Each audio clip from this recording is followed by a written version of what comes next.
Hello and welcome to another episode of Do Go On. My name is Dave Warnocky, and as always, I'm joined by two of my best pals in the whole wide world, Aww. Matt Stewart and Jess Bop Perkins. Hey! Jess Bop Perkins. Thank you for trying to make that happen. I'm trying really hard. I love it. I love it. Has anyone started calling that in your real life outside of the pod? Like in the last week? Yeah. Not really.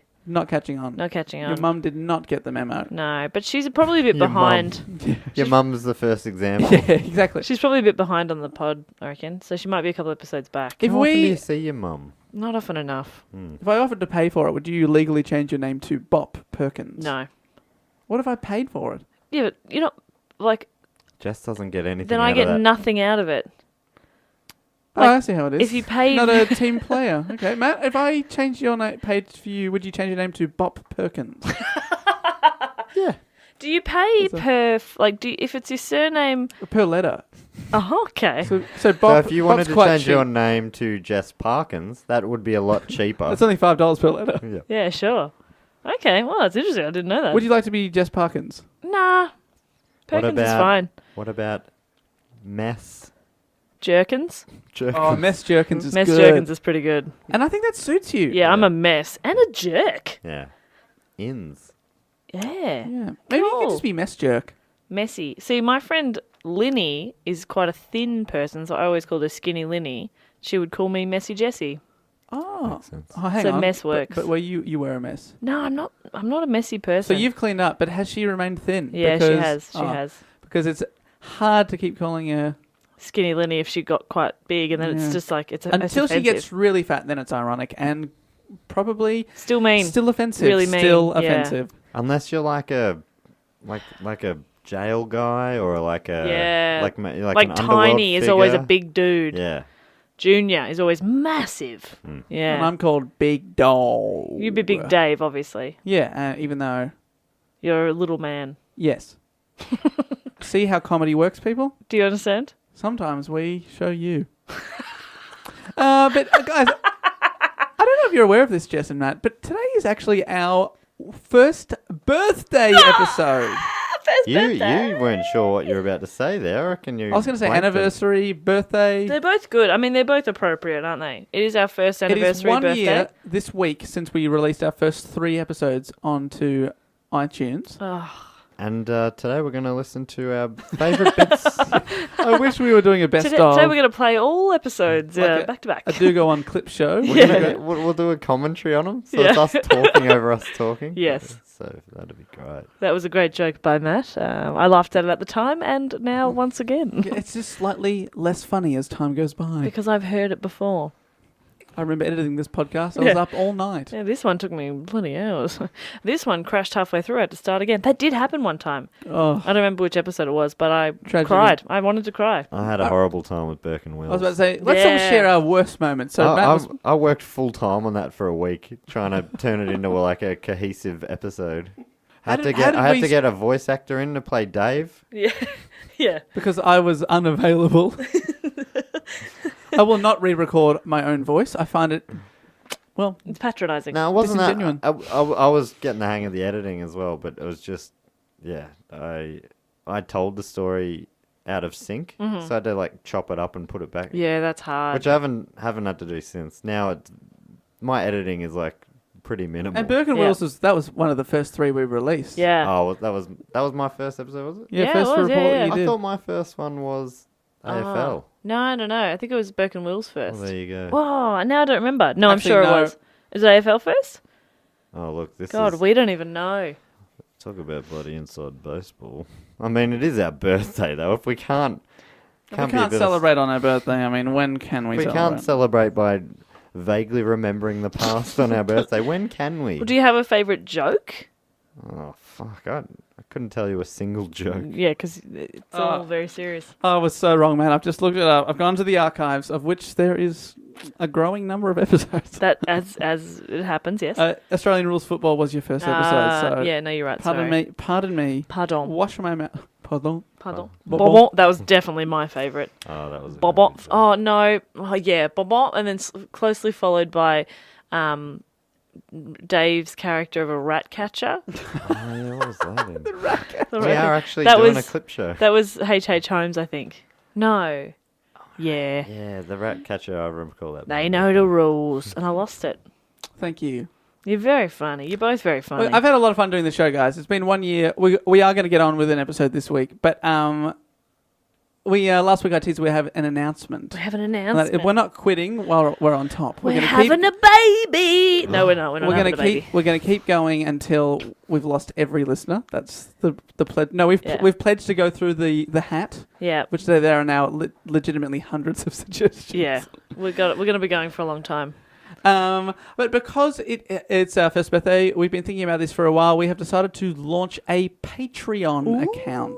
A Patreon account. Now, if you're not familiar, Patreon, it's just a crowdfunding platform where if you enjoy something like a podcast or YouTube videos, or it's mostly online content creators, you can pledge a certain amount of money per month to contribute to the show, and in return, you get different rewards. Yeah. The more you pledge, the more you get back. So we'd like to say that it is still going to be a completely free show. Yeah. It's just that if you would like to... We're not selling out, man. No, we're not selling out. We've never had an ad on the show before. So, we've gone a year and we haven't missed a week either, which I think is actually amazing. Look, and I'm up for sale. And also... If anyone wants to I'll personally sponsor me, I will say your brand. I'll brand stuff. I will shave it into my head. Yeah. I'll tattoo it on my nutsack. I don't know. That's a very niche marketing strategy, admittedly, but... How much? How much? How much would it cost to get your nutsack tattooed? I mean, just to do it. Jesus Christ. That would have to be a fair sum. That would be enough to set you up for life, right? I reckon it set me up for life amount. Because it would be very painful. Like, those needles go into the skin. We did an episode about tattoos. You have a tattoo. You know how painful it is. Yeah, It's not even on your nuts. Yeah, I was about to say, you already have your nuts already tattooed, so you'll have to painfully have it removed to have Bunnings Warehouse tattooed over the top of it. Bunnings might be able to afford a life-changing I think so. It'd have to be a big thing. But before I go on with this Patreon announcement, I would just like to congratulate. Announcement. So first birthday. Yeah. I actually have an announcement, and that is an award will be given out. The MVP, the most valuable player of the podcast, is in fact you, Matt Stewart. Yes. Have not missed an episode. Jess has missed one. I missed two. But you... To be fair, we were travelling and you have no life, but still, the most valuable player, most valuable podcaster is what MVP stands for. Yeah, you're our MVP. Good on you, Matt. Little buddy. If it was me, I obviously didn't get a vote in that, but if I did, No. I would have given it to Jess's laugh. Well, Not me, but the laugh. the laugh. Okay. Well, if we do another Yeah, the year, sum of Jess, your maybe laugh. your laugh Maybe. can go in for Maybe. that. But back to this Patreon account. So we're going to be launching it this week. We'll be tweeting out links and all that kind of stuff. But some of you might already be involved in Patreon. But if not, what you do is you just... It was actually suggested by a listener, like everything on this show. as a topic. No, not as a topic. No, They're like... Dan from Launceston was the one who gave us the idea. I'll put the idea in our heads that he people said- might actually pay us to do the show. Well, no, yeah, he said that he'd love to. He said put together a Patreon so I can put some money towards it. Which is really lovely. That is so Absolutely. nice. So thank you very much. And it will Dan. pay for things like keeping the show going, the time we put into the stuff. We can start doing some advertising, not to you guys specifically, but for other people that don't know the show, so Yeah. that we can get more people involved. Pay for uploads, keeping equipment going, the studio where we go. It all will help. It may not sound like we put much work in, and in the case of Matt and I, you're probably right. Look, But I spend. It doesn't seem like a lot, but it still is It's like still- half a day or something. Not that I'm whinging about it. No, but still half a day to do the but report. fuck, when I realise I've got to do one Yeah. coming up, that day sucks. Yeah. It's No, fun. yeah. I find it very interesting to learn. Yeah. But that pressure to do something that's going to be good enough for Dave Warnicky. And then you got to edit and get it up on time. Yeah. That's fun too. You're not doing it for the fans. And You're not also- doing it for the listeners. You're doing it for me. Yeah, I've just. Thanks, Matt. Appreciate it. That's why you're the most valuable podcaster to Mate. me. And also, To be honest, I don't want to get a Nazi offside. no, you're right. You're not wrong. Long story short. He couldn't help himself. Just to give you an insight as well, so this is how a recording session would normally go down. So the episodes only to take, maybe an hour and a half, let's say, we'd be here for 3 hours. By the time we get here, we talk to some other people who happen to also be at the studios, or we just talk to each other, and then one of us says, okay, guys, we really need to record. And about 15 minutes after that, we might set up and actually start to record. Then we record. Then we procrastinate some more. I usually drive Matt home. It takes a long time. Before Pay for Matt's tonight's petrol. episode, Jess and I sang a duet. We did. I'll put that in. No, don't. No. We sang it. No. We sang a rendition of Under the Boardwalk. And we shared a 'Cause meal David together never heard the tonight. song. We've got stuff going on. We definitely do. But so we're going to get into the episode real quick. Yeah, let's do that. But I'm just going to read out so we've got different levels that we've named after different references from the show. So, and the more you pledge, the more you get back from us, extra content, and that Can kind we of stuff. have one of the... Because David put a lot of this together. I'd love... Can you slot something in where someone can donate a 6-pack of beer? If That can be that can be our. You can set goals. That can be our first goal: is to get $20 to buy a 6-pack of beer. That's going to be our first goal. $20. Because occasionally people like it when we drink beers. So maybe if They can fund our alcoholism. Is that what you're wanting from our listeners? Don't Yes. tempt them because Matt, they will. Because people love it when you drink. For some, They'll fund a slab. like when they for tweet you. in saying the next drinking episode, can you do this? Oh God. Matt, they're going to try to kill you. The way I take it is you're boring when you're sober. Yeah. Is that how you would read that? Yeah. Yeah, because we're... It's more fun we're when you're fragile drunk. people. Yeah. When you've got personality. Nah, I agree with them though. Yeah. All right, so that's going to be our first goal: $20 to buy a 6-pack for us to share, for Matt to drink the majority of. Yeah. But I'm going to read out really quickly the rewards and what you get. But we must insist that you only ever pledge what you can reasonably afford to give.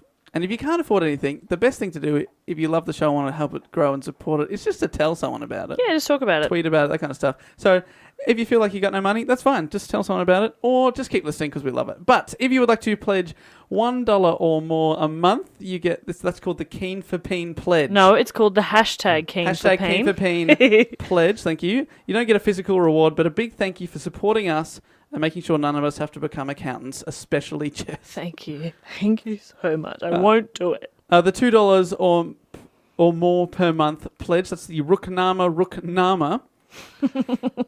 In exchange for that, every 3 weeks you can vote via Patreon, the thing that you're pledging money through, on what topic from the hat you would like Matt to do his next report on. So Yeah. from now on, Matt is going to be a voice of the Patreon people. Yeah. I like that because, even picking it out of the hat, there's pressure on that. I'd love to. I'm so indecisive. I'd love to push away Yeah, as much of sure. the responsibility as possible. I know you find that it's overwhelming when you open up the hat and you're like, It wow, is look how bursting many at the bloody seams. hundreds of There's things so are in If there. that many. hat had a seam, it would be bloody bursting. The Probably does, to be honest. If you pledge $5 or more per month, you are the associate, in quotation marks, producer. Hashtag AskProd. You are. You're an ass prod. You are the associate arts prod. We'll give you a shout out at the end of an episode. So upcoming, we'll read out 4 or 5 names a week, and a big thank you to anyone who would pledge it. So you get to hear your name. We'll also let you know about our upcoming episode topics a week in advance, if you're keen on that kind of thing. And you can also vote on what you would like Matt to do on his topic, his next report on. And we're going to do a Christmas thing. If anyone pledges $5 or more before December 15th, we will send you a personal Do Go On Christmas card. Wherever you are in the world, we'll write you a little message. How about that? Put that on the fridge. I'm so excited about that one. Show Grandma that on Christmas Day. $10. Hey, Grandma, here's the... do you know these people? Nah. Here's an internet radio show. What's the internet? Grandma. $10 or more per month. Here we This is the Dreamboat Cooper Award. Once a month, you'll get an exclusive mini episode. We're going to record an extra episode on a topic, a mini one, that we'll send out to just the Patreon people that pledge $10 or more. I will also give you a free ticket to a live show if you ever do one near where you are. Wherever you are, if we're doing one. We're going to get round to them. We're going to do them. You'll also know about the upcoming episode topics and get to vote on Matt's hat. And we'll send you the Christmas card if you get in before December 15. Then we have the $20 or more per month, which is crazy. But if you're up for it, it's the Sydney Scheinberg Deluxe Package. Sydney! Hey, I'm Sydney, and I want you to sign up to this podcast because, hey, what else is going on in your life, right? You get all of the things that we've mentioned as well. As well as that, we'll pretty much do an episode on whatever topic you suggest. Your suggestion will go into a special exclusive golden hat, and we'll have to do a topic on that. The only stipulation is that it's got to have enough information on it. Like, you can't just be like, do a topic on my dad's barbecue skills. Hey, I could talk for days about my dad's barbecue skills and lack thereof. Oh. Yeah, he's hopeless, burns everything. That was a sweet burn. Oh, Dad! Take that, John. And finally, we come to the final pledge, which we've limited to only 3 people, even though there'll be hundreds of you wanting to pledge $100 or more per month. Yep. It's called the Doctor of Podcasts. What I could have been if I'd continued to do a PhD in podcasting. Pretty much, you get everything we've mentioned before, but we'll also do a mini episode about you and send it to you. And the way we'll do that is I'll email you a We'll question. do it about you and we'll send it to Gary Newman. He'll be confused, but who gives a fuck, right? We've got your money. We got money. Let's fucking party. Suck it, Gary. We'll send it to a Gary of your choosing. Glitter. Abbott. Oh, we're not sending Gary Glitter shit. Gary Abbott. Gary Ablett? Yeah, I'm sure there's a Gary Abbott. It's got to be. Gary Abbott's a great name, actually. Gary Abbott. I like that a lot. Just to finally finish that off, so we'll do a podcast about you, send it to you, and the way I'll send you a questionnaire, and then the rest of it I'll make up the facts about your life, and then Jess and Matt can play along like it's a real thing. So get in before December 15 if you want to get the bonus Christmas card. You can pledge anytime and, pledge as much as you like. We'd appreciate that. And I will say that we're not going to be banging on about, like, reading out the pledges every single week. So don't feel like you're going to... No. It's not going to be one of those podcasts where the first 20 minutes is us begging for your money. No. Hey, not that there's anything wrong with that if that's what you do on your podcast. Or if that's what you love about podcasts. Yeah, if that's the bit you listen to and then you skip turn the off. rest. Turn off this. I don't know why they're banging on about this report shit. Bored. Snore. But I quite like I listen to a few podcasts and I like the pre-rambles that everyone whinges about. Not always, look, to be honest. But sometimes it's nice to just get to know what people are doing in the little times. it's not... I'm really tired. In the little times. Oh my goodness. We did have a nice family dinner before. Are you a bit full now? You got the full tummy sleepies. Your Yeah, tum-tum? I'm a bit sleepy. That's okay, little buddy. I'll get you. We'll perk you up. I'll perk up because you're doing a topic today. Perk up for Perkins. Perkins? All right, so thanks for My listening to second that. favourite episodes are the ones that Jess does. So basically anything that you don't do. Yeah. Yeah, fair enough. Mine are my second favourite too. Oh, who's getting burnt here? Me. Oh, good. Yours are clearly everyone's favourite. Thank you, Glenn. I do what I can. Oh no, I just realised I haven't figured out a question. I'll make it up. Oh, hang on. No, we'll be right. I'll go. Another shithouse report Here we from go. Jess Perkins. Here we go. Jess It's fine. Bop Perkins, thank you very much. Just throwing it together at the last minute like it's bloody amateur hour over here. I'm doing my best. All right. All right, let's podcast time. Let's podcast. go on. Okay. Jess, I know you just said you don't have a question, but please try and No, make but now, one up. now the ones that are popping into my head are very funny. Oh, that sounds Give us some awful. examples. Who is the most famous person named Helen in history? Helen Mirren. Oh, fuck. Good one, but no. Helen Happy Bonham birthday, Carter. Helen. Oh, that's... no. Helen Helen of Troy. DeGeneres. Helen of Troy. No. So we'll go we- for fifth most famous Helen. I would say Helen Helen. DeGeneres. No, that's Ellen. I said it twice as well. And I thought it... Yeah, all right. No, it's definitely not right. On her show, Helen. Silent H. Also Invisible H. The logo features 0 H's. Oh, there's going to be lots of Heron. Helens. fuck me. Well, how many more of there? Jess, can you think of any other Helens that aren't the one you're... My auntie, Helen O'Connor. My other auntie, Helen Stewart. Oh, hang on, what's that? Oh, I think I know. Yep. Helen Keller? Bang! Helen Keller. Thank you very much, Matt. Matt thinks that he always gets these. I always No, get actually, these. no, it's... Was Je- that no, is that what you were about to say? Yeah, Helen Keller. Amanda Keller's mum. Can't fault that. Fuck you. Helen Keller. Do you know who that is, Matt? Yeah, but this is not going to be a fun one, is it? Why not? Oh, cool. Yeah, let's have... I'm having fun. Why isn't it going to be fun? Because you're doing it and you're fucking useless. I'm going to put Jess in the edit. Can you put that on repeat so Matt can hear it back? You cold bastard. But like, what do you remember of Helen Keller to assume that this is a really tragic story? Well, because she hosts this weird show on Friday nights, Channel 7, and it's just awful. Like, they do home improvements. All right, it's Friday nights on Channel 10, mate. All right. Oh, it's from your stable of shows. Asprod. Hashtag Asprod. All right, Helen Keller. Helen Keller. This was from The Hat, so this was suggested by John Titus at the John RT on Twitter. So thanks, John. John Titus getting $20 worth of value right there for nothing. Got to say that because we picked his idea. Oh yeah, just gonna put that. Just saying. John. So what's John Titus's handle? Do you have that? I just said it at the John RT. John Titus sounds like a condition that I'd want to get. I got a bit of John Titus. No. Yeah. It's out. I thought at first instinct was, oh, you don't want that. But then I'm like, you think about it. John Titus sounds fun. If someone's got it, I'm going to get real close to them. I can't think of any diseases that I'm like, I want that. Yeah, well. Apart from chickenpox. Until now. As we discussed. No, but didn't you saw the feedback we got? Someone messaged in saying that there is now a thingo that stops you getting it. A thingo? Vaccine. Oh yeah, there's the vaccine. There's a vaccine, but if you do get it, then you're susceptible to shingles. Susceptible? That's a word. Yeah. Good. You're tired. I'm right on the edge of a cliff. I feel like I'm falling off it. You're falling into my abyss. I'm free falling. Oh, a tiny abyss.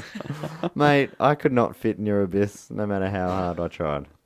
And I want to talk about Helen Keller. Remember, we could get a little mashed pea in there and that's it. I would also like to talk about Helen Keller. Helen Keller, do go on. Thank you. So, Helen Adams Keller was born on June 27, 1880 in Alabama. Her family lived on a homestead called Ivy Green that Helen's grandfather had built decades earlier. She had two younger siblings, Mildred Campbell and Philip Brooke Keller, and she had two older half-brothers from her father's prior marriage. Their names were James and William. Her father, Arthur H. Keller, spent many years as an editor for the North Alabamian and had served... good title. Great title. Good title. He served as a captain for the Confederate Army. Her mother, Kate, was the daughter of Charles W. Adams, who was a Confederate general. Now, originally from Massachusetts, Charles Adams also fought for the Confederate Army during the American Civil War, earning the rank of colonel. The only reason I added this is because he was also an acting Brigadier General. Brigadier. General. Brigadier. General. I love that a lot. Oh. As soon as I saw it, I was like, that's got to go in. A couple of weeks ago, or maybe last week, you asked what my favourite word was, and I totally blanked on brigadier. Brigadier. That's probably number one. It's got to be. Brigadier. So Helen's paternal lineage traced to Caspar Keller, who was a native of Switzerland. Again, the only reason I reference this is that one of Helen's Swiss ancestors was the first teacher for the deaf in Zurich. So that's kind of cool. Oh, really? Yeah, isn't that interesting? It has nothing to do with her. It's just kind of a weird coincidence. Now, what I didn't know is was that Helen Keller was born with the ability to see and hear, but at 19 months old, she contracted an illness described by doctors as an acute congestion of the stomach and brain. They're still not 100% sure exactly what it was, but some say it was scarlet fever or meningitis. And this illness left her both deaf and blind. At that time, she was able to communicate somewhat with Martha Washington, who was a 6-year-old daughter of the family cook, who understood her signs. They kind of made up their own little signs together. And so by the age of 7, she had about 60 home signs to communicate with her family. But at this time, Helen's mother had heard about the successful education of another deaf and blind woman whose name was Laura Bridgman. And she sent Helen with her dad off to seek out a physician called J. Julian Chisholm, who was an eye, ear, nose and throat specialist in Baltimore. Oh. Are you reacting to that name? Great name, J. Julian Chisholm. Yeah. I like it a lot. J. Julian. I was more into the fact that J. Julian's into ear, nose, and throat. Eye, ear, nose, and throat. Oh. The quadruple. The big four. It's done the four. the big four. The big Big four. four. The You big have four to. of thrash metal. The eyes, the ears. The nose and the throat. Now, Laura Bridgman, she was known because she was the first deaf-blind American child to gain a significant education in the English language. And she, for like years, she was almost a bit of a celebrity.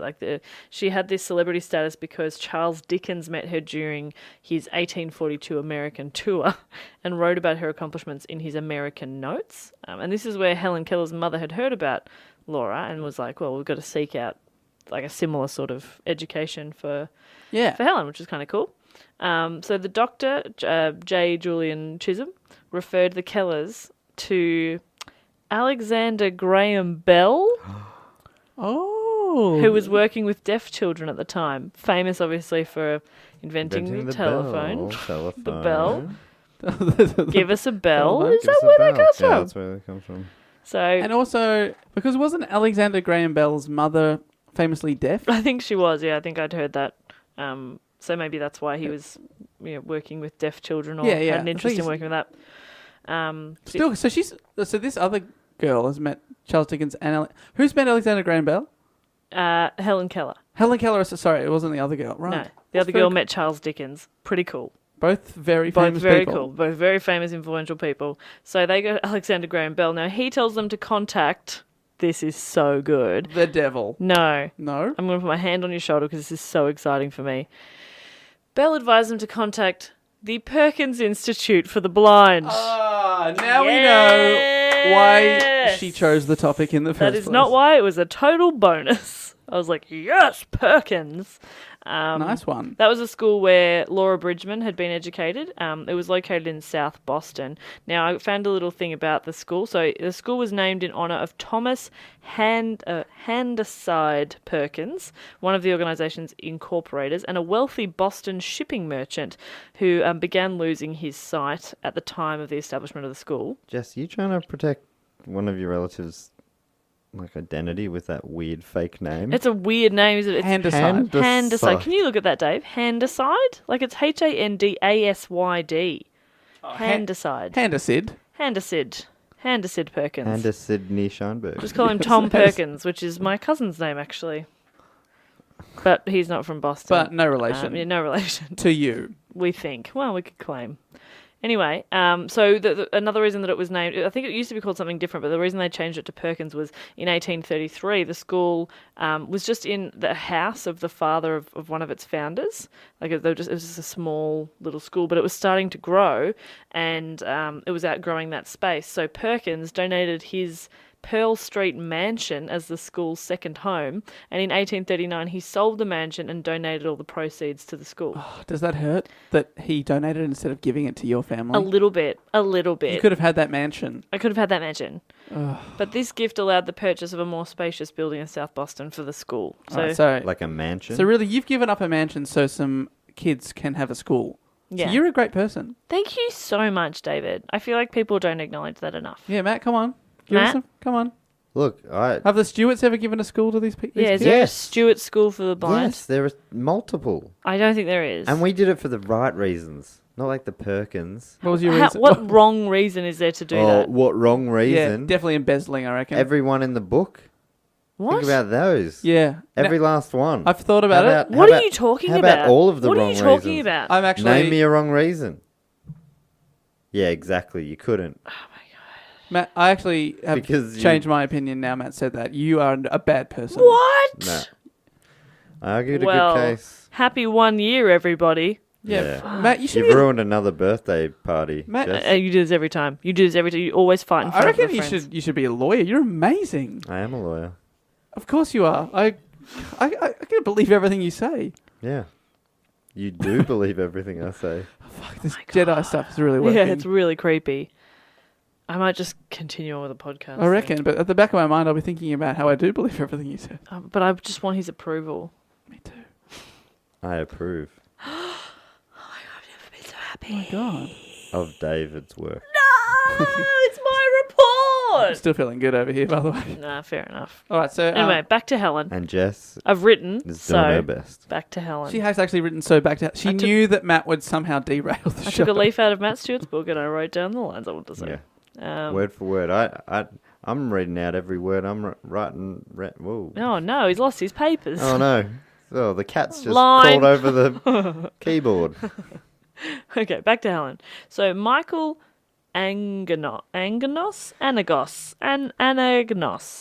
I'll never say his name again. I'll so say it doesn't matter. Anagnos. Anagnos. He was a school's director. He asked 20-year-old former student Anne Sullivan, who was herself visually impaired, to become Helen Keller's instructor. This was the beginning of a 49-year-long friendship, during which Sullivan evolved into Keller's governess and eventually just her companion. What's her name again? Evolved. Anne Sullivan. Jeez Louise. She became a different form. People, like, that Can you doesn't get- normally happen in the one lifetime. Can you get further away, please? You're sitting so far away. You're at the door. He's sitting at the door. You okay over there? Yeah, I don't know why I've done that. I don't know why you have either. I'm going to come back in. Okay. I'm going to keep talking while you do So that. Anne Sullivan's a Anne very Sullivan. key player in this whole story. Huge player. Hey, guys, good to see you. Okay, thanks for joining us. And now Anne Sullivan arrived at the Kellers' house in March of 1887 that is, and immediately began to teach Helen to communicate by spelling words into her hand, beginning with DOLL for the doll that she'd brought Helen as a present. Okay, so Helen Keller has always sort of blown my mind. That how is she learning what letters are if she went blind at such a young age? I just find it's amazing. That It is incredible. How could she know what how would you associate that pattern DOLL with the? Just a lot of time and association, and it was really hard.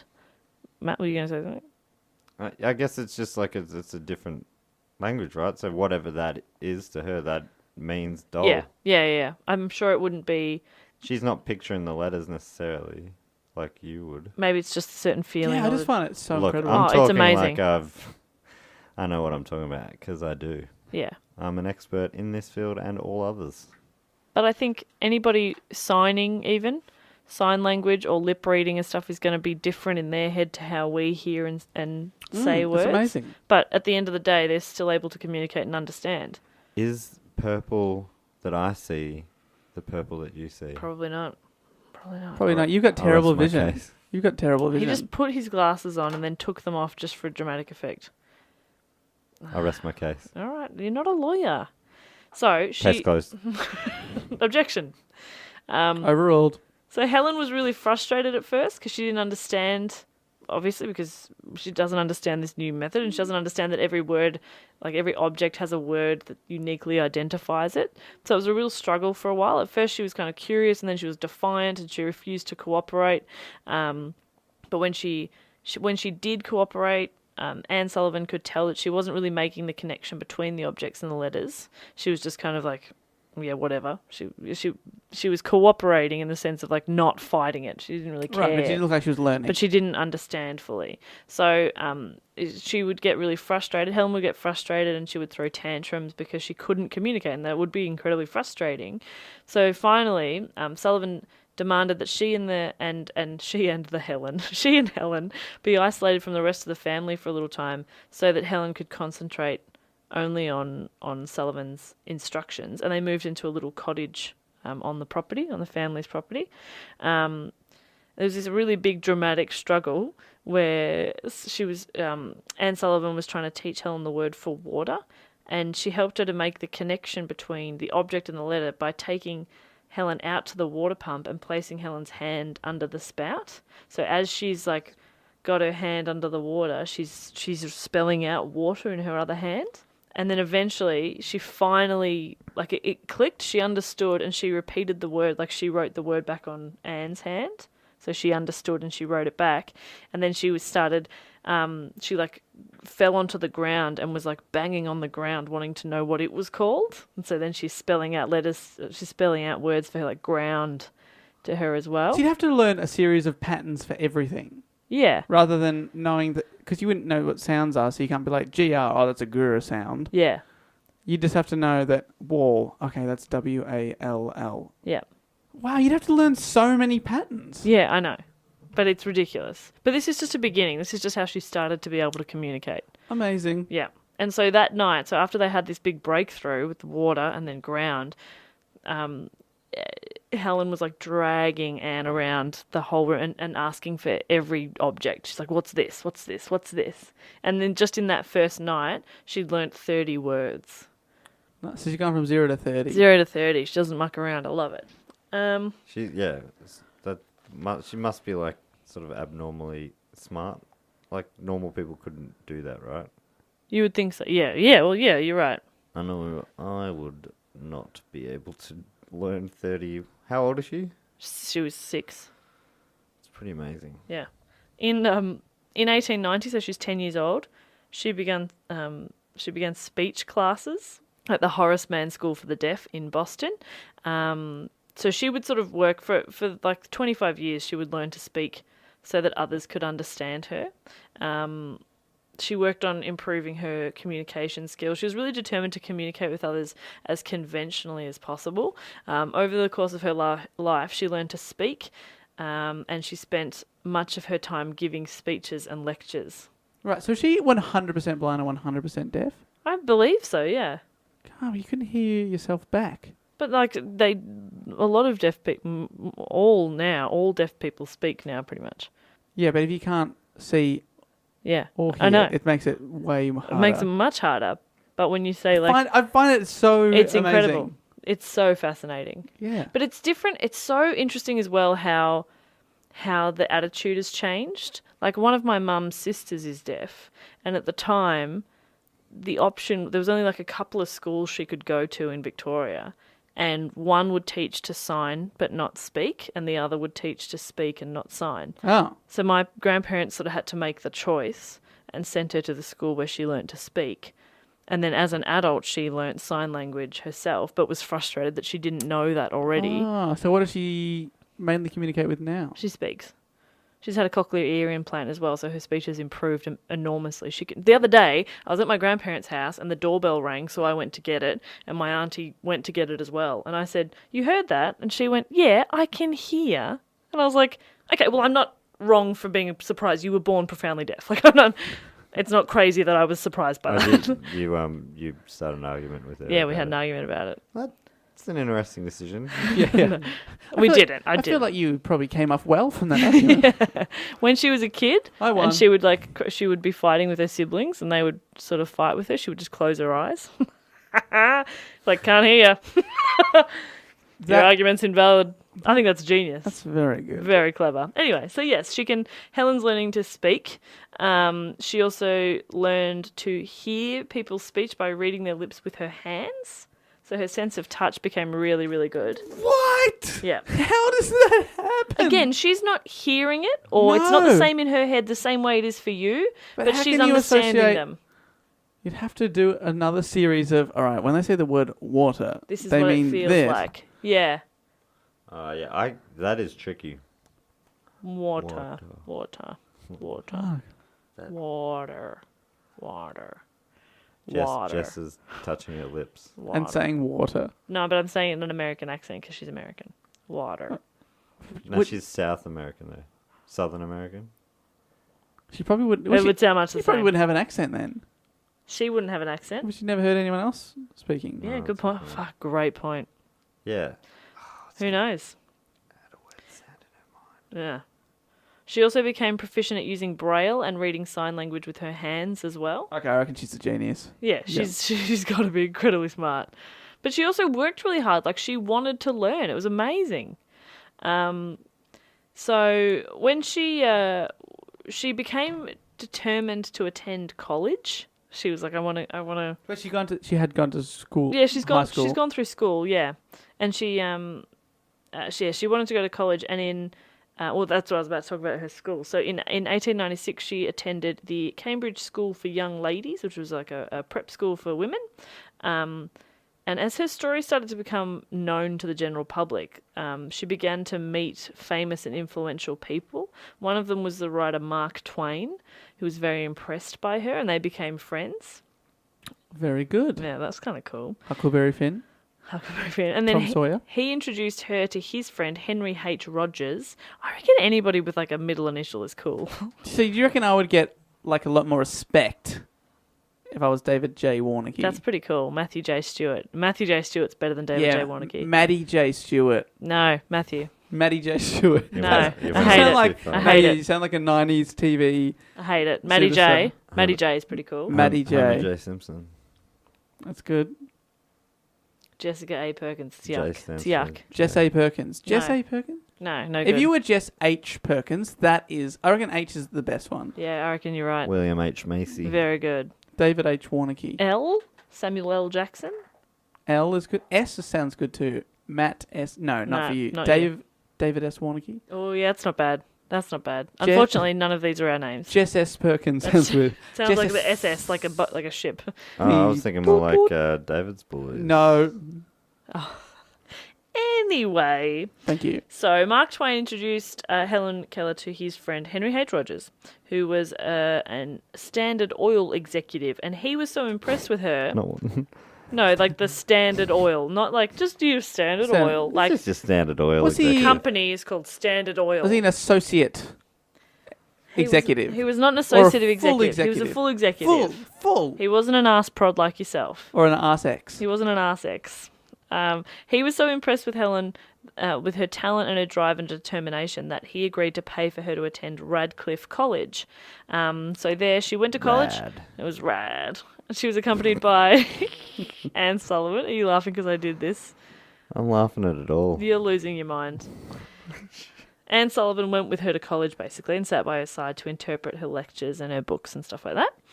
And Standard Oil Man's paying. Yes, yeah, Nice. he's paying for her education, which is really cool. So by this time, she had mastered several methods of communication, most of which I mentioned before. So like touch, lip reading, braille, speech, typing, and finger spelling. I don't know what that is, but it sounds great. Yeah, you don't know? He's doing West Matt's Side. doing the West Side. What's the other What's one? that one? What's that supposed to be? Is that a V? What are you doing? What's going on here? Those are just two W's. Matt's doing Now two they're M's. M for Matt. Matt side, best side. Ugh. Okay. All right, here we go. We're doing some finger spelling. He's pretty much doing Me. You wrote me. He's doing like this gang symbols that will get him Wait, killed. M's not a. That's not a gang symbol. M. You're going to get yourself. West Side. That's a W for West Side. Yeah. Okay. And you're just M. doing that upside down, You just do though. that upside down. We're not idiots. But that makes an upside W is an M. Hey, an upside down smile. What about this one? What about that? That's Hey. an I. It is an I. I'm doing it with my middle It's finger. a capital I or Capital I. a lowercase L. What are you spelling there? I'll. Ill. Mhm. Ill. L. You're the illest. I'm the illest. I'm feeling rather ill from your bullshit. Oh, no. Kind of got him on that one. No, I didn't really. Anyway, so she's a very good communicator, and with the help of Anne Sullivan and Anne Sullivan's future husband, Oh. John Macy. How do they know each other? I'll talk a bit about him Oh, good. I'm in just a excited. mo. John H. Macy. John Macy, but we'll call him John H. Macy. Thank you. So with their help, she wrote her first book, which was The Story of My Life. Helen Keller. Helen Keller wrote her first book. It covered her transformation from childhood to 21-year-old college student. And she graduated from Radcliffe in 1904 at the age of 24. She was the first deaf-blind person to earn a Bachelor of Arts degree. Fuck. How cool is that? How cool It's is very that? cool. You It's have a very Bachelor of Arts degree, Matt. I do, yeah. And it is very cool. So do I. So do you. We all have one. Mm-hmm. Oh, no. And we're begging for your money. And she's just being amazing, and we can't do basic things. So in 1905, Anne Sullivan married John Macy. He was an instructor at Harvard University. He was a social critic and a prominent socialist. And after their marriage, Sullivan continued to be Helen's guide and mentor. And Helen actually went to live with them as well. And they both initially gave Helen like their undivided attention. They were both super supportive. I don't like the word initially. Because gradually, however, Anne and John became distant to each other. Anne and John, they're your parents. Oh my God, they are my parents' names. I didn't even realise that. Those are my parents' names. That's what I just said. I didn't even realise. Really? It's weird that Matt would. Yeah. That's weird. My parents are Anne and John, but But They're from the Perkins. they're from the Perkins School Institute of- of the Blind. Yep. Yeah. And they've never mentioned this. So Anne and John are splitting up. Yes. Is it because of Helen? Yeah, kind of. No, it's not Helen's fault. That's what they Whoa. say. Is that what they told you? That's Is that what they told Wait, you, wasn't yeah, it? yeah, Is Helen in this Jess? It's this whole story about you? Yeah. You've got a bachelor. I do have a Bachelor of Arts. Your parents are Anne and John. My It's parents are all Anne and stacking up. My name isn't Helen, and I have 20/20 vision. You and have. I'm not deaf. 20/20 vision. Yeah, it's pretty good. 20/20 vision. Anyway, so Anne remains really devoted to Helen and continues helping her. And after several years, John and Anne separated. Though they never divorced, but they did separate. Not my John and Anne, though. They're still going strong. Oh, I've got Hell some yeah. really bad news. 30-something years. I don't remember. That's a long time they've been together. Yeah, and they wanted me to pass on a message. What's that? Helen Keller broke them up. Helen Keller. Helen Keller came back. She's back, and she has come between them. She's ruined another marriage. She back. Yeah. Oh, she back. She's really clever, but she's really good at ruining marriages. Oh, Yeah. she's vindictive. She's a homewrecker. She just spells out, he cheated. But he didn't. She just lied. She's a bad person. Wow, I did not come across any of this Didn't in the you? report in my Because research. Matt and I have both cross-checked our sources. Wow, that's wow. No, I'm sorry. I mean, as I say, I didn't put enough effort into this podcast, so I wasn't aware. So that's really interesting. Wow, that'll change the tone of the rest of the I reckon report. it will. I think, yeah. What, that she broke up your parents' marriage Yeah. of 30-something years? Which is not if cool. you're going to let that come between us and the podcast, then fine. Yeah, I am. Be a little Matt. baby. But I if am. you want to be a I am the professional, baby. if you want to be a professional podcaster, I think you need to get back up on the potty horse. That's right. You got to be a journalist. You got to be like separate yourself from the from what you're reporting on. And I believe you did study journalism. You've I become did, too I did. involved, Perkins. You're off the case. Boys, when you're right, you're right. Thank you. And I'm sorry. And I'd like to continue as a professional, if that's okay. That's right. Well, that's difficult, but you can definitely continue. Like you just said, be a professional. Fuck you. You're just being impossible, mate. So, after college, Helen set out to learn more about the world and how she could help improve the lives of others. News of her story started to spread, and she became a well-known celebrity and lecturer by sharing her experiences with audiences and working... I've broken up 17 marriages this month. You can too! With just my 3 easy steps. Easy steps. What are the steps? Lie, cheat, and steal. Boom. Everybody, lie, cheat, cheat, and steal. steal. Lie, cheat, steal. You get a broken marriage. You get a broken marriage. Everybody gets a broken marriage. I love you, Helen Keller. They throw their underwear at her. She can't see Yeah, him. she's like, oh, God, this feels wet. Yeah, I can feel this is wrong. Anyway, she's actually doing some really good work. Just thrown wet underwear at her. In appreciation. Oh, they appreciate, all right. What are you guys Yuck. doing? No, she's not breaking up marriages. I she's reckon she is. she's working on behalf of others living with disabilities. Oh, God, that's taking the fun out of the tone. Yeah. She's doing some good work. Throughout the first half of the 20th century, Helen tackled social and political issues, including women's suffrage, birth control. This one was kind of interesting because I read about this later, where she was like, I was appointed on a commission to investigate the conditions for the blind. For the first time, I, who had thought blindness a misfortune beyond human control, found that too much of it was traceable to wrong industrial conditions, often caused by the selfishness and greed of employers. This is where it gets interesting.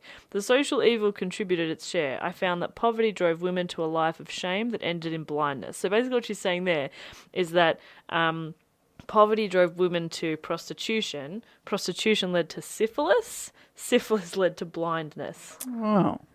So she was like, some of this is traceable and preventable. And so then she was kind of advocating for birth control. So the birth control stopped the syphilitic babies being born blind? Is that what she's saying? Or is in birth control like No. old school dingers? Dingers. And I think Prophylactics. syphilis would make you go blind, right? But like not immediately. Not immediately, but if it got, But prolonged. yeah. I was just thinking of birth control as in controlling birth, but yeah, if it's like STD control as well. Yeah, that's what it is. STI or whatever you kids call it. Safe sex is what she's all sex. she's all about safe sex. She loves the safe sex. Oh, mate, there's nothing hotter to me than safe sex. The safer the better. The safer, the sexier. Yeah, just wrap me up in bubble wrap, put a bloody stack hat on me, and let's go to town. If we don't touch, I'll get off. Yeah. I'll just... Why is your gut out? His little tummy out. His stomach was Oh, this episode's loose. Okay. much like Matt's pants. She testified before Congress, strongly advocating to improve the welfare for blind people. In 1915, along with the renowned city planner George Kessler, she co-founded Helen Keller International to combat the causes and consequences of blindness and malnutrition. And in 1920, she helped found the American Civil Liberties Union.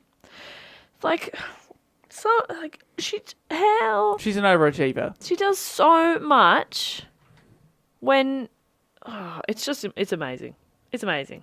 It's hard because you don't want to be like... patronising. You don't want to be patronising, but it's like she's already amazing for a person without any of these disabilities. If she was fully able, you'd still be impressed with her life. Yeah, right? But she has this... And you'd be like, if that was me in that situation, I would so comfortably just be like, well, this is my lot in life, and I would sort of give up. But for her to just keep going is amazing. But you don't want to talk about that too much because then you're being a patronising asshole for treating her like she's like, oh, aren't you clever? Yeah. It's good topic choice, Jess. It was really good. I thought it was an interesting one. It is very interesting. I haven't known a lot of this. Yeah, I didn't know a lot of this too.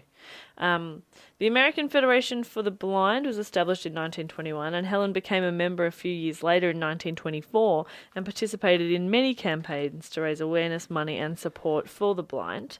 She also joined other organisations... Seems a little bit self-serving, don't you think? Yeah. She's trying to raise money for the blind. Oh, yeah? Is that an altruistic thing, Helen? Or you got a little interest in this?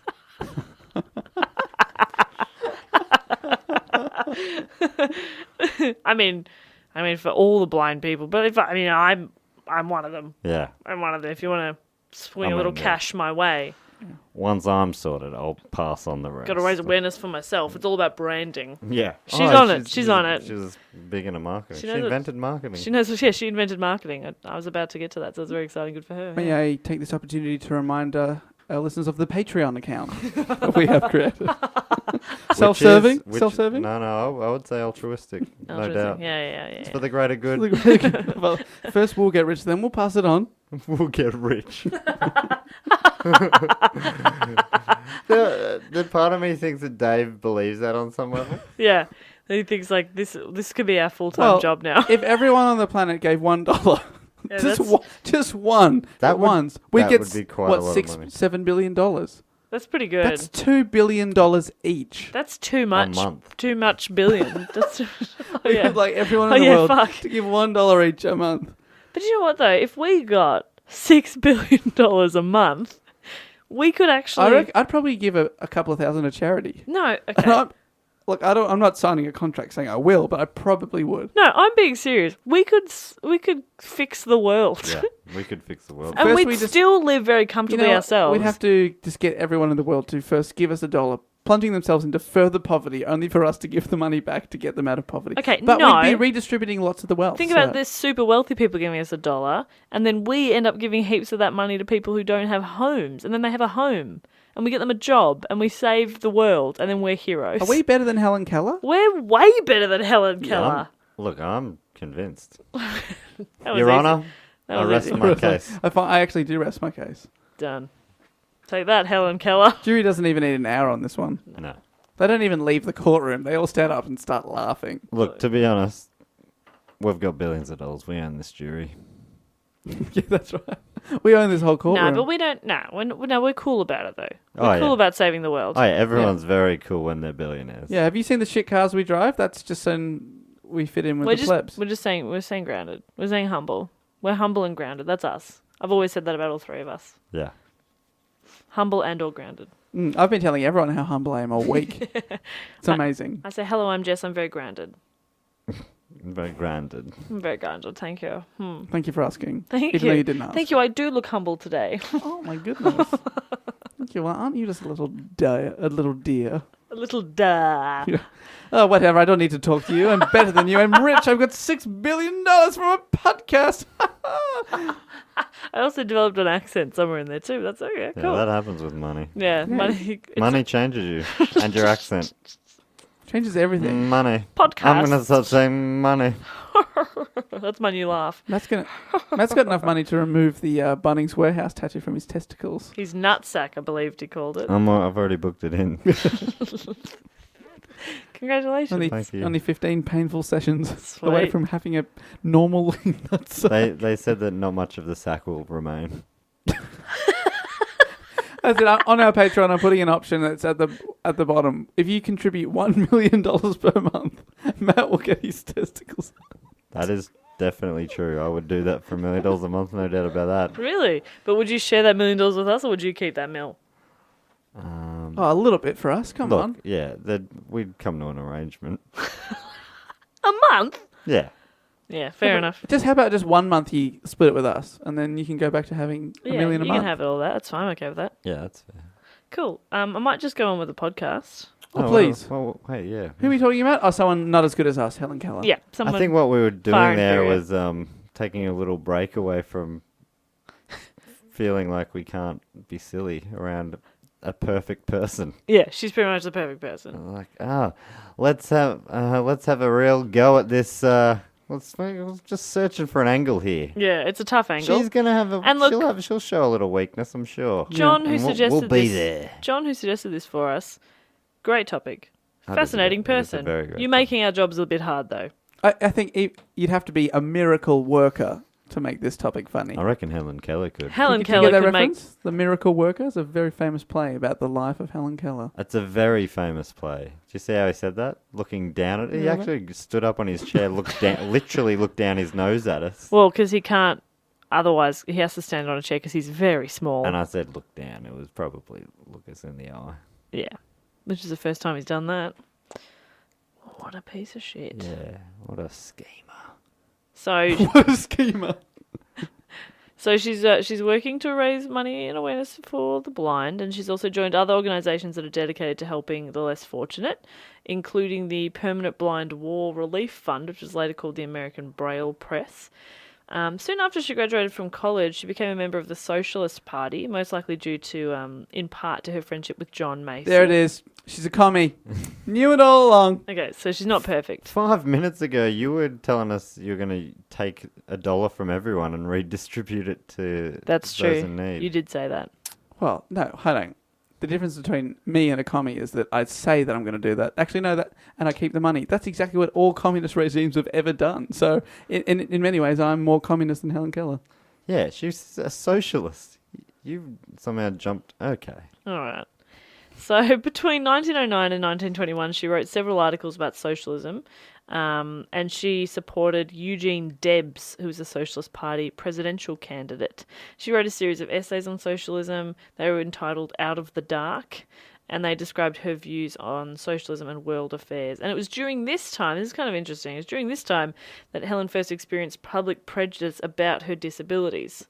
Because she'd always been sort of heralded like a... So she claims that newspaper columnists who had previously praised her courage and intelligence, before she expressed her socialist views, now called attention to her disabilities. So the editor of the Brooklyn Eagle wrote that her mistakes sprung out of the manifest limitations of her development.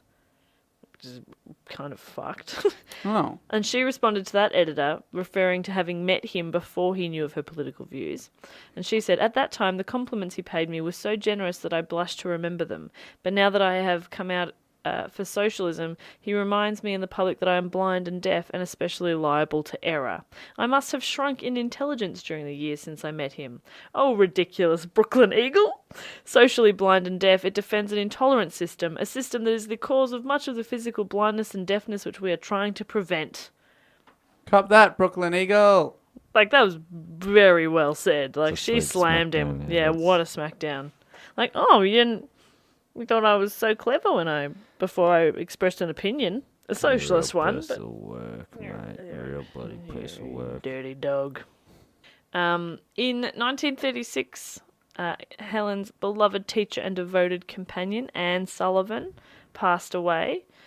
She'd experienced health problems for several years, and a few years earlier in 1932, she'd lost her eyesight completely. And so a young woman named Polly Thompson, who'd, great That's a name, good name. Polly Thompson. Happy with that. I trust her. I trust her with my life. Polly, definitely. She'd begun working as a secretary for Anne and Helen in 1914, so several years earlier. She became Helen's constant companion when Sullivan passed away. So now Polly's sort of looking after her and accompanying her everywhere. In 1946, Helen was appointed Counselor of International Relations for the American Foundation of Overseas Blind, and between 1946 and 1957 she travelled to 35 countries on 5 continents. In 1955, at age 75, Helen embarked on the longest and most gruelling trip of her life, a 5-month trek across Asia. Through her many speeches and appearances, she brought inspiration and encouragement to millions of people. Didn't bring any to me. Well, okay, mate. Right, you're old, but not that old. All Oh, right? wow, that's the biggest compliment you'll ever get on this podcast. Yeah, you're not that old. You old piece of shit. I've called you a piece of shit a lot today. Hey. Maybe one of You the call it as Patreon you things see it. should be I called get a piece of shit. Piece of shit award. That's no good. I'd put money into that. That could be $10,000. So, Helen's autobiography, The Story of My Life, was used as the basis for the 1957 television drama The Miracle Worker. And in 1959... Jess hasn't heard of that, even though she wrote it down today. In 1959, the story was developed into a Broadway play of the same title, starring Patty Duke as Keller and Anne Bancroft as Sullivan. It was a wacky musical. And Bancroft. Yeah. Played Anne Sullivan. Wow, really cool. And it was one of those ones where they're like, she's behind you. Oh, no. I didn't. But a pantomime. Pantomime. Yeah, but the connotations there are the blindness. I did not intend. Okay. And I think the Miracle Worker, I've seen it made fun of on like comedy shows. Like it's South Park? It's on South Park and other shows where it might be a recurring play that people put on. American listeners, do people put on the Miracle Worker like they imply in American TV shows? Like it might be a thing that people put on their high school a lot. Oh, okay. One of those plays that gets a good run. Like, our version would be that one about the guy who was the last man hanged in Australia. Oh, what's the... No, that's not it. What? I think our version would be like... What are you talking about? I don't know. Oh, we've lost him. What's his name? The last man hanged in Australia, wasn't it? What are you Isn't there looking a at? play? That's... What's his left? You guys are the Not drama boys, people. Why? Surely you would know what the big Aussie drama play would be at high schools and stuff. Not the Aussie one. There's not a lot of Aussie. Annie was always big. That's not an Not Australian. Australian at all. That's what I'm just saying. Our big ones It's are American. Don's Party. Hotel Sorrento. Um, You know, the best one I read in uni when I was a drama major was Norman Ahmed, and it was excellent. A really good play. Just a little fun fact for you. Well, But it's not one that they're going to use a lot because it has swearing in it. Summer of the 17th Simon Doll. Says Doll. what kind of swears? Racial ones, actually. Oh, okay, let's move on. Very powerful in the context. That sounds like I'm like, nah, but the racism's fine. It's definitely not. What I'm saying is it's a great play. Anywho, we're nearly done here. So they also made a film of Miracle Worker in 1962, and those actresses played those Anne characters. Bancroft. Anne Bancroft. I don't know what that means. It sounds good though. Yeah. Anne Bancroft. Just an actress. Anne yeah. Bancroft. Anne Bancroft. Anne Bancroft. Now, during her lifetime, she received many honours in recognition of her accomplishments, including the Theodore Roosevelt Distinguished Service Medal in 1936, the Presidential Medal of Freedom in 1964, and election to the Women's Hall of Fame in 1965. She also received honorary doctoral degrees from Temple University and Harvard University, and from the universities of Glasgow, Berlin, Delhi, and Johannesburg. Wow, so she's like a doctor on every continent. Yeah. Additionally, she was named an honorary fellow of the Educational Institute of Scotland, so she's got that too. Did she win a Victoria Cross? No Victoria Cross. That's what we're all asking. No Victoria Cross, unfortunately. She was robbed. Robbed. Robert Downey Jr. won that year. Robbed. She suffered... What? It's pretending like it was an Academy Award, guys. Robert Downey Jr.? Yeah, he won the Victoria Cross at the Academy Awards. in the 1960s, Matt. Keep up. Keep up, Matt. I know you're tired. We're all bloody tired, champ. And the act of being beaten by Robert Downey Jr. is called being robbed. in any pursuit. You got Robert Downey Jr. Yeah. Anyway, Helen suffered a series of strokes in 1961 and spent the remaining years of her life at her home in Connecticut. She died in her sleep 7 years later on the 1st of June 1968, just a few weeks before her 88th birthday. She lived a long life. She lived a long time and she got a lot done. It was really amazing. There was a service held in her honour at the National Cathedral in Washington, and her ashes were placed next to her constant companions, Anne Sullivan and Polly Thompson. So she was that was at the Washington National Cathedral. So all three of them were together. All right, but Anne Sullivan's husband that Helen broke up. Nowhere to be seen. Probably still on the run. He's still alive. I don't know what from. Yet again, the man loses out. Your face is so smug. Okay, I've got a couple of fun facts to finish on. Couple of fun facts. Oh, all right, I'm in. Are we ready? Couple? Oh, I don't know how fun they're going to be. That's tricky because it's been a barrel of laughs so far. Where to from here? Where to? But somehow I'm going to make it even more fun. Can you lift the fun factor I'm at all? going to make it even more fun. I doubt it. So far, I'm just feeling really inadequate as a human. Are you? Yeah. I've just done nothing with my life. Oh my God. I also have a Bachelor of Arts degree. Oh. Well, okay. there you go. Well, You're just as good as her. You're right. I'm just as good as Helen Keller. I've got a master's. Does she have one of those? Don't think so. She's got doctorates. 7, but they're honorary, so didn't earn them. Yeah. Academically speaking. Not worth the paper they're bloody printed on. So... So in a way, we're all better than Helen Keller, is what we're saying. Also, this is just the typical comedian inadequacy that we're like, yeah, well, whatever. We can't just be like, well, that's fascinating. What a wonderful person. Have you ever done a joke on stage in front of 15 people and made 12 of them laugh? Yeah, Helen Keller, have you? That's a good hit rate. That's good. I probably should have said 12 out of 50, shouldn't I? If you were being realistic, I've seen you perform. Pity laugh. Oh, brutal, but nah, fair. Oh, okay. Fair enough then. Fun facts. Yes! In 1916, when Helen was in her 30s and world famous, her teacher and companion, Anne Sullivan, fell terribly ill. This is before Anne died, obviously. Anne's estranged husband sent Peter Fagan, who was a 29-year-old Boston Herald reporter, to be Helen's private secretary to fill in while Anne is sick. The pair quickly became infatuated. Romance! Oh, so it's a friend of the Anne Sullivan's husband that she later broke up? Yeah.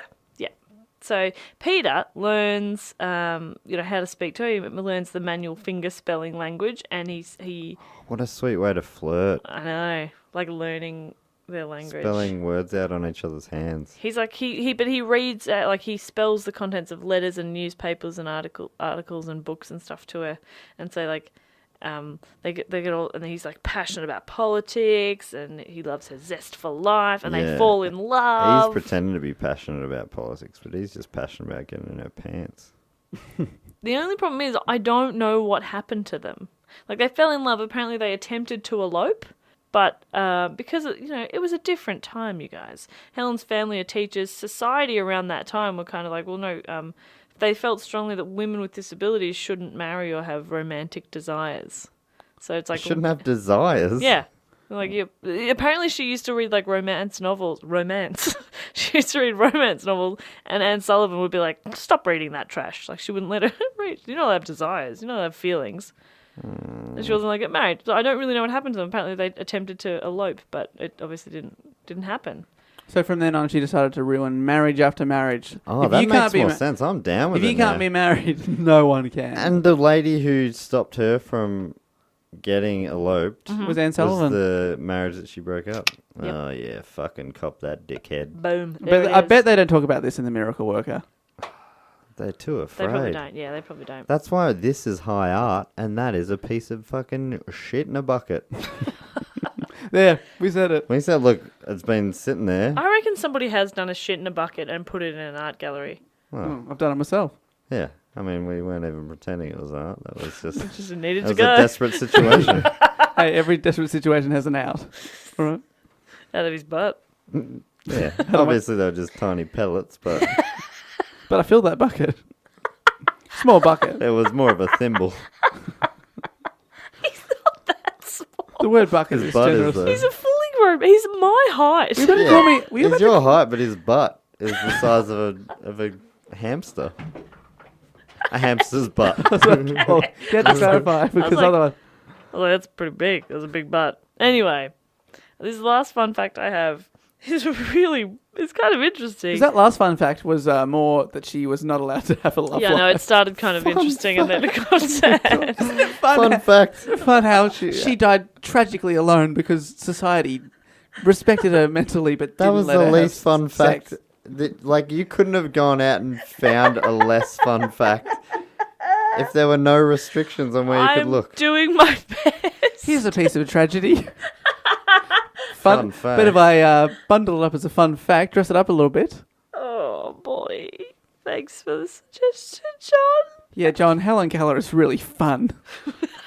I don't know if John was saying he's a fun one. No, he's just saying he's an interesting one. He's right.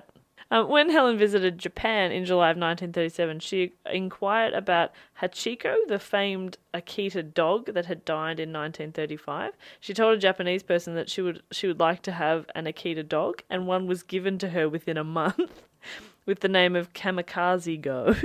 And when he died... What? Yeah, he unfortunately died, so they... Did he? With a name like that, you... Kamikaze. What did he Jumped just out of a plane without a parachute. straight to a battleship? When Kamikaze died, his older brother, Kenzan, was presented to her as an official gift from the Japanese government in July 1938. And So it died a year later. She did not look after that dog, and they gave her another one. she's blind and deaf. Like, let her look after a dog. Here's another one. Oh, does it set off a chain of events? Well, what's interesting is that She owned a 95 dog in her life.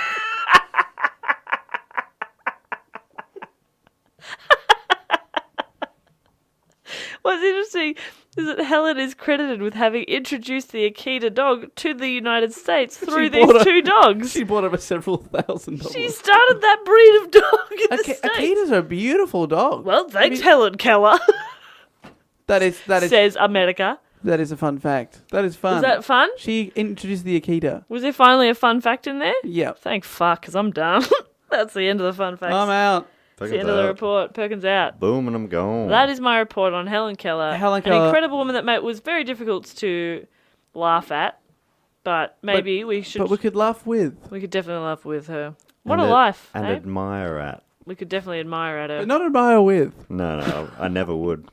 I wouldn't dream of I it. wouldn't dare. Don't even think of asking me to. So there we go. Very suggestible. If you pressured me even for a brief amount of time, I probably would, to be honest. Well, we're all going to stop talking because that is the end of episode 55. Thank you so much for listening in. And as we talked at length with at the start of the show, we have launched our Patreon. We'll be tweeting, we'll be Facebooking, we'll be probably Instagramming. We're doing all the things about that. And you can also use those mediums to get in contact with us at Do Go On Pod on Twitter and Instagram. We Do Go On Pod on Facebook and dogoonpod@gmail.com on email. If you're interested in getting involved in Patreon, maybe you've got a suggestion for a thing that you'd like us to do in exchange for a reward. We're new to this. Yeah, I was going to say, so yeah, if you want us to, you're flexible on what rewards are offered? Yeah, David? like if you like... We're open to suggestions. If you guys want, I don't know, because some people are really into Patreon, I know other things, so if other people do Q&As or things like that you're interested in, or yeah, if you want to ask questions, and maybe on the mini reports we could answer your questions. Any questions? We're happy to do that. Just you know what? It's all about open communication, you guys. Just tell us what you want from us, and we will do our best to accommodate you. That's right. And we'll end this episode by reading out some names of the people we assume will be contributing to the Patreon over the next few weeks. Okay, let's all do one. Okay, so Helen Keller. Obviously. I think she respects our art. Obviously. Matt, who do you think will be contributing to the Patreon? I would have thought in his first public appearance in many years, DB Cooper is going to... Obviously. Dreamboat de Bomb. I don't know. Do you call that a public appearance? If you if he tweeted... Public reappearance. Yeah, public reappearance. And if he contributed to the Patreon. Yeah. Yeah. He does it in a very subtle way. If anyone wants to create an account called DB Cooper and then contribute, that would be like a thing that would probably make my life worth living. Wow, that's sad. I meant make my life complete. All worth living. Because it's been pretty good so far. I'm just missing one piece and that's it. And then you can die. Is that what you're saying? Yeah. Cool. Jess, who do you think will be contributing to the Patreon? Queen Elizabeth, obviously. The first or the second? First. Great. I thought so. The second is not up for this, but the first. She's not that interested. But I reckon we'll get her. But the first one, definitely. She tweets every week and she's like, oh my God, love yous. And Oh my God. yeah, she's a big fan. Big fan. So that's nice. Fan. Well, it's great to have celebrity fans. And God. But if you want to get involved, we would appreciate it. Thank you so much, guys. I'll be back next week with a report of my own. Ooh. Episode 56. We'd like to say thank you for everyone that's listened to all the episodes in our first year.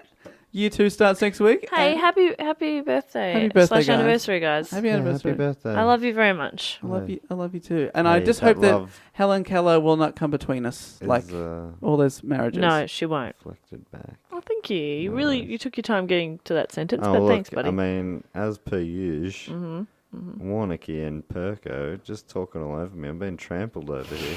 Can't get a body word in edgeways. I feel like Matt's going to fall asleep, so we probably should sign off. So I will say... I am dreaming, aren't I? Well, we are pretty dreamy. Bye. All right, goodbye. Good night. You're not going to say laters? Laters. Thank God. It's the first time in a year. He's broken. A year. He's broken. A year. He's broken. A year. He's broken. A year. He's broken. A year. He's broken. A year. He's broken.